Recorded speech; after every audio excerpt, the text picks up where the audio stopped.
Hey guys, welcome back to crazy అక్వయి 999. So ఇవాళ special recipe వచ్చేసి సమ్మర్ స్పెషల్ మామిడికాయ పచ్చడి.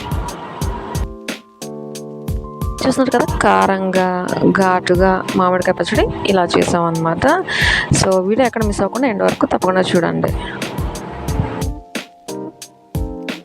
సో ఈ సీజన్లో పెట్టిన ఫస్ట్ మామిడికాయ పచ్చడి అనమాట. అందుకోసమే 2 చిన్న మామిడికాయలు తీసుకొచ్చి సన్నగా తరిగేసి ముక్కలు కట్ చేసి పక్కన పెట్టేసుకున్నాం అనమాట. మామిడికాయ టెంకకి ఏదైతే గుజ్జు లాంటిది ఉంటుందో అది కూడా తీసి కట్ చేసేసుకోవచ్చు, ఎందుకు వేస్ట్ చేయకుండా.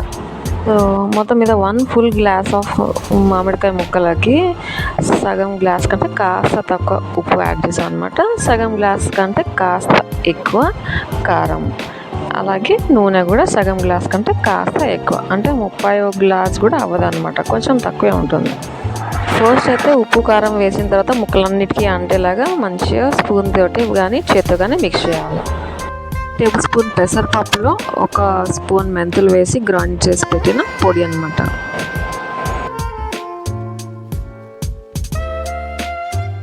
యూజువల్లీ మామిడికాయ పచ్చడి అంటే అందరూ ఆవపిండి యాడ్ చేస్తారు, రకరకాల ఆవపిండి.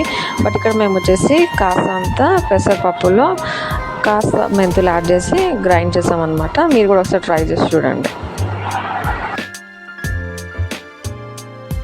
చూస్తున్నారు కదా, ముక్కలన్నిటికీ మనం మిక్స్ చేసిన ఉప్పు కారంతో పాటు పొడి ప్లస్ నూనె మొత్తం అంతా ముక్కలకి అంటింది కాబట్టి మంచిగా గ్లాస్ జార్లో స్టోర్ చేసి పెట్టుకోవాలి. సో ప్లాస్టిక్ జార్స్లో అలా స్టోర్ చేసామంటే వేడికి టెంపరేచర్కి పాడయ్యే ఛాన్సెస్ ఉంటాయి కాబట్టి గ్లాస్ జార్లో మంచిగా నిల్వ పెట్టుకోవాలన్నమాట. అండ్ ఈ పచ్చడి స్పెషాలిటీ ఏంటంటే పెద్ద ముక్కలు అయితే ఒక 3 days తర్వాత తీస్తాం తినడానికి. ఈ ముక్కలది అయితే వెంటనే చేసిన రోజే తినేసేయచ్చు.